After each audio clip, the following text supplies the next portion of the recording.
के लिए। चलिए अब रुक करेंगे लाइव एक्सप्रेस का, खबरें होंगी फटाफट अंदाज में।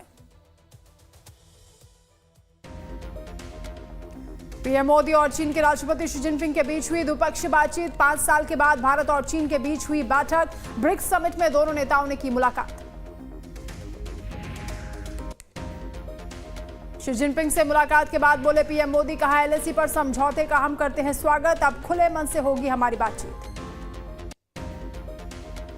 पीएम मोदी ने कहा भारत चीन के संबंध वैश्विक शांति के लिए अहम, हमारे संबंधों में आपसी विश्वास जरूरी है।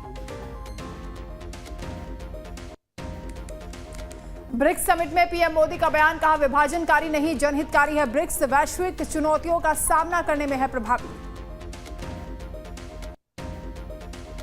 पीएम मोदी ने कहा भारत में हम ग्रीन एनर्जी पर दे रहे जोर, यूपीआई भारत की सबसे बड़ी सक्सेस स्टोरी।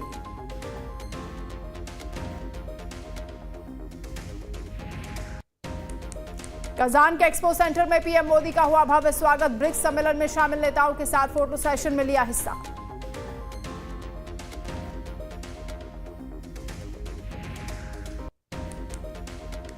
केरल की वायनाड सीट से प्रियंका गांधी का नामांकन, परिवार की मौजूदगी में दाखिल किया नॉमिनेशन। पति और बेटे के साथ राहुल सोनिया भी मौजूद रहे।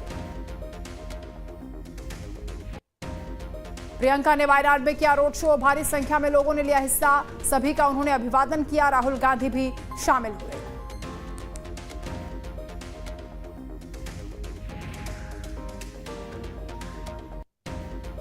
शिवसेना उद्धव गुट ने जारी की उम्मीदवारों की लिस्ट, 65 प्रत्याशियों के नामों का किया ऐलान। आदित्य ठाकरे वर्ली से लड़ेंगे चुनाव।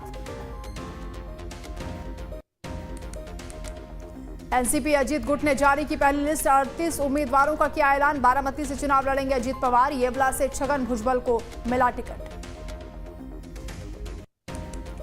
दिवाली से पहले राज्य कर्मचारियों को सीएम योगी का तोहफा, दिवाली पर बोनस देने का ऐलान किया। दिवाली पर ही अक्टूबर की सैलरी देने की भी घोषणा की। हरियाणा में सरकारी कर्मचारियों को तोहफा, सरकार ने महंगाई भत्ते में की 3% की बढ़ोतरी, 50% से बढ़ाकर 53% किया महंगाई भत्ता। उत्तराखंड में सीएम धामी की अध्यक्षता में हुई कैबिनेट की बैठक, करीब 30 प्रस्तावों पर लगी मोहर।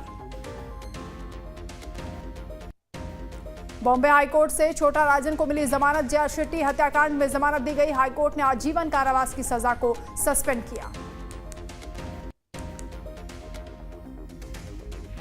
अररिया से बीजेपी सांसद प्रदीप सिंह के हिंदू बनना होगा वाले बयान पर गरमाई बिहार की सियासत। तेजस्वी ने कहा समुदाय विशेष को नुकसान पहुंचा तो ईंट से ईंट बजा देंगे। नीतीश कुमार पर लालू यादव का बड़ा हमला, कहा गिरिराज सिंह और नीतीश कुमार के राज में कोई फर्क नहीं, अगर दंगा फसाद हुआ तो नीतीश होंगे जिम्मेदार।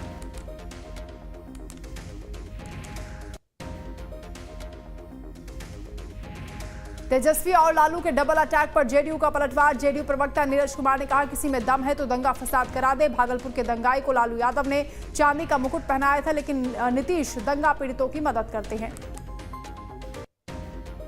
अखिलेश यादव के बर्थडे पर लखनऊ में सपा कार्यालय के बाहर लगे पोस्टर्स, अखिलेश को बताया 27 का सत्ताधीश। लखनऊ में बीजेपी विधायक रामचंद्र सिंह प्रधान के आवास पर हमला, हमलावरों ने घातक हथियारों और सरिये से किया हमला। विधायक के घरेलू सहायक की भी पिटाई की गई। लखनऊ में एमआई बिल्डर के ठिकानों पर आईटी की red, Gomti Nagar, Rachel court और हजरतगंज इलाके में मारा छापा। सुरक्षा व्यवस्था के बीच कई घंटों से चल रही कार्रवाई।